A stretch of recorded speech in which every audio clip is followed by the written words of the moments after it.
Hello दोस्तों। कल तक हमने पढ़ा था कि अथर्ववेद में परिच्छेद को कुरुओं का राजा कहा जाता है। मतलब कि जो अथर्ववेद है उसमें अर्जुन के पुत्र उसमें अर्जुन के पुत्र परीक्षित को परीक्षित को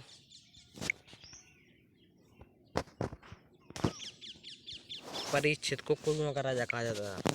अथर्ववेद में परीक्षित, अर्जुन का पुत्र परीक्षित को कुरुओं का राजा कहा जाता था। और कुरु देश की समृद्धि का अच्छा चित्र मिलता है। मतलब कि उसमें जो समृद्धि विकास किया था उसने, उसका सब यश परीक्षित हो जाता। मतलब कि जो उसने विकास किया था वो सब परीक्षित द्वारा किया गया था। तो आगे चलते हैं अगले पेज में।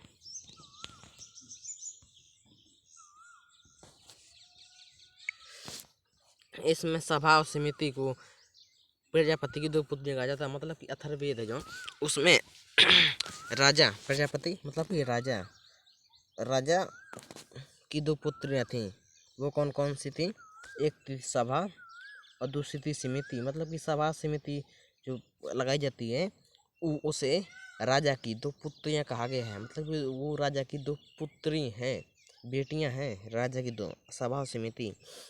वेदों की भी कई शाखाएं होती हैं।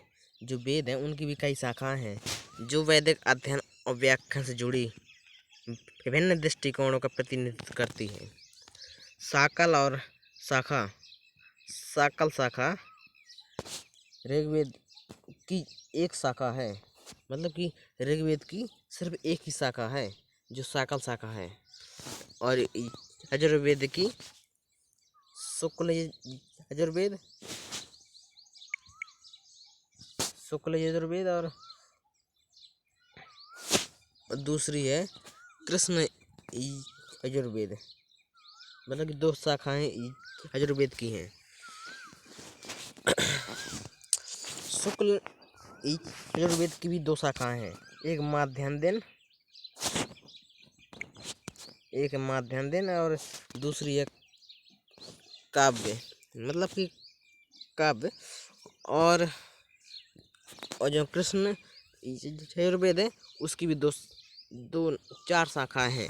एक काष्टक, एक कनिष्ठल, तीसरी है मैत्रायणी और चौथी है तैत्तिरीय।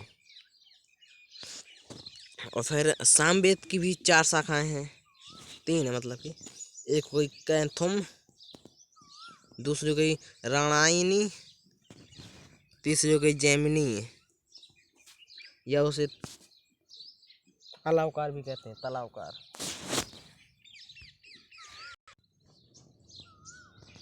तलावकार हैं।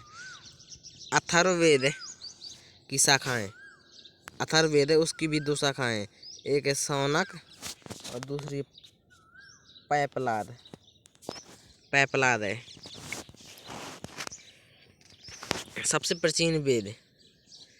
प्राचीन वेद ऋग्वेद है और उसके सबसे प्राचीन वेद ऋग्वेद है और उसके बाद अथर्ववेद है। मतलब कि प्राचीन वेद दो ही है, एक ऋग्वेद एक अथर्ववेद। अब बात करते हैं ब्राह्मण, आरण्य और उपनिषद की। किसकी? आरण्य, ब्राह्मण और उपनिषद की। संहिता के पश्चात, मतलब कि जो चार वेद थे उन्हें संहिता कहा जाता है। वेदों के बाद ब्राह्मणों और आर्यों तथा उपनिषदों का स्थान है। मतलब कि वेदों के बाद फिर ब्राह्मण, फिर उसके बाद आर्यों और तथा उपनिषदों का स्थान है। कभी अंबर से सूर्य बिछड़ता है क्या